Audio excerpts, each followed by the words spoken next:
The domestic animal that is called Punda. Add it into the Ken-based media. Yes, of course. It is going live. In fact, we are live. We are live on air at Ken Ben's Media TV. And we've met these two ladies here. And besides just talking about education and preparing for the exam that they'll be sitting on tomorrow morning, they also have a very interesting story about Punda. I know you know about the donkeys. And as young as she looks, she's saying that she has Punda. Can you talk to us and tell us, you are saying that you have Punda? Yes, I have one donkey that I use in fetching water. Every day I fetch at least 8 jerrycans or 4. Yes, I do. They are so much useful to me. So yes, pesa imeingia. So hivyo ndivyo huanga mnaamka kila asubuhi? Yeah, huwa naamka kila asubuhi 6, nakimbia mtoni Tana River, nachota maji naweka kwa punda, narudisha nyumbani. Yeah, and this has been a daily routine. Each and every day that is what you do? Yes. Now when you are doing it at home, and then when you compare yourself with maybe the kind of education that you have, and when you're intermingling with the other people who use the donkeys to go to fetch the same water, and maybe they are not educated, do you feel you are still okay with that? Yes, I'm still okay because it is like a cultural practice. It's something that you are used to. Yes, it is done in our area. Both those people are high standard and those are low standard. So I don't feel humiliated. I feel I'm okay with them. Na wapata mtoni, wananisaidia kupandisha mitungi, na mimi nawasaidia. Tunatokea tukikula story. So I'm okay with that. Good. Let me ask you this question. You are training to be a teacher, and you have also practiced to be a teacher at a time in your life. And when now you are using the donkeys to go and fetch water, and then the student that you are teaching in class are with you still going to the same well. How are you able to maintain now the respect from the student who you are going to fetch water together with them? Okay, I will be okay with that because we are training these students to be yani wakuwe watu wanaweza jisimamia maishani. To be independent. Such that they don't depend on other people to be lazy people. Yani mtu anaweza fanya kazi yoyote ile because they don't know what they are meant to be. Anaweza angukia kazi yoyote ile ama sio kila mtu akona bahati maishani. Such that tukikosa hii kazi tunaweza fanya ingine. So I will be very okay. What about the discrepancies of the discrepancies of the moral or the role model? Because when you are teaching the student, you are setting a role model that you'd want them to be better than you. But now here you are untying the donkeys at the same time and going to fetch water at the same time. Does it not make you feel maybe inferior and or being ashamed because of what you are doing with the students? No, I'm very okay being the role model to them because in one way or the other, I'm teaching them to do these things that are there in the community. You know, when you live in the community or in the hapo mashinani, sio town, lazima ujifunze kazi yote ile.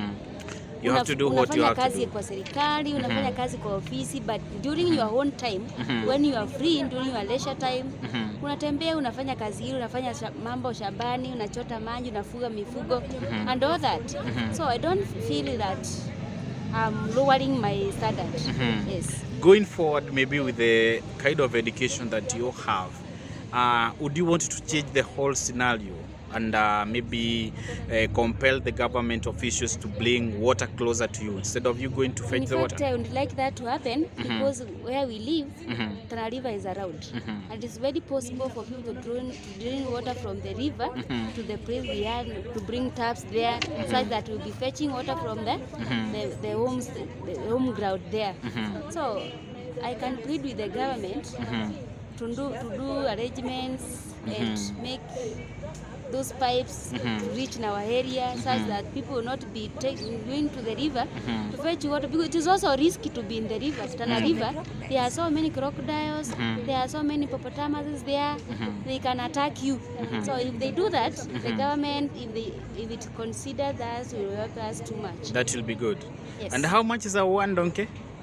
In our area, one donkey is like approximately 10,000, 9,000, the smallest.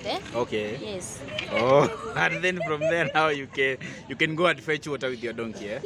Yes, being small, it can carry only 10 liters. Okay. We have another lady here. Is also going to talk to us, and she's also saying that she's used to fetching water with donkeys. Can you confirm that to us? Yes, donkeys are common animals that we have in our area, and we use them for many purposes, and especially fetching water. You find that the distance is quite long. Quite long. That yes, is. sorry, long. So you take it for you maybe to carry those jerry cans to and from. It may take some hours. So in order to hasten the task, you just need one donkey is enough. Yeah. One donkey is enough. Yeah. Specifically, maybe from where you come from, how many kilometers or approximation of how long is the place that you go fetch water from where you live? Okay, it is approximately 10 kilometers. 10 kilometers? Yeah, very far. And this is a journey that takes you like how many? It can take you a whole day. Let's say like 8 hours by the way. You go, you fetch your water, you come back. Then, for example, if you want to go for some turns, in turns, like you can go, you can get very tired. Then nothing else you will do. Yes, in the course of the day, because the only job that you'll be doing is fetching water. Yeah. What about the politicians who are around? And have they seen that maybe there would be any need for a change, that they can come up with programs that can change how you fetch water each and every day, and maybe pipe the water closer to you? Actually, let's talk about our MPs are somewhat trying. In this sense, we have sub-boreholes that have been constructed near our primary schools, another one in the market. It is open throughout, so people are able to go and fetch water from there. But the only challenge is the people are so many such that you can't wait. So in order to save the time, where there is no queues, you just go to the river, because you will not spend much time just queuing. But when you go to the river, you get your water, then you come back.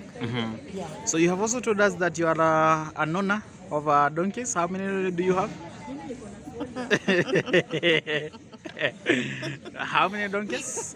I only have one. You have one. Okay. And by the way, what does the donkey eat? The donkey, it is just like an herbivorous animal. So it will feed on the grass. It can feed on the trunks of trees, and then another remains of food, it can feed on them. And again, if you leave the kitchen wide open, then it will get to the kitchen, then you eat whatever is in the pot. Yes, then you will not have anything to eat. Yeah. In Naivasha, there is a slaughterhouse that was started for the donkeys.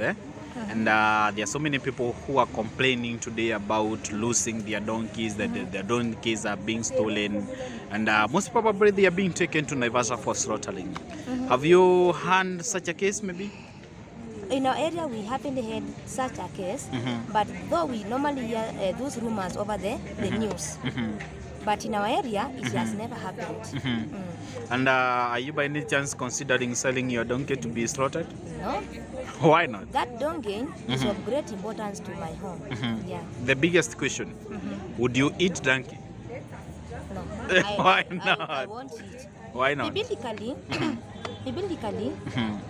though this one doesn't have a fruit, it is not a scientific fruit, though donkey is as meat, just like the cow, but if you look at the hoofs of a donkey, they are divided, isn't it? And according to the Bible, I don't think whether no, I think they are close. They are not divided. They are they are not like the cows. And they say that any animal that has closed hooves should not be eaten. So on my side, I can't eat a donkey. Yeah, And that is biblically. yeah, biblical. Okay, thank you very much for your time, ladies. We are very grateful. We never thought that ladies would ever own donkeys. Yes, they So do. we are amused.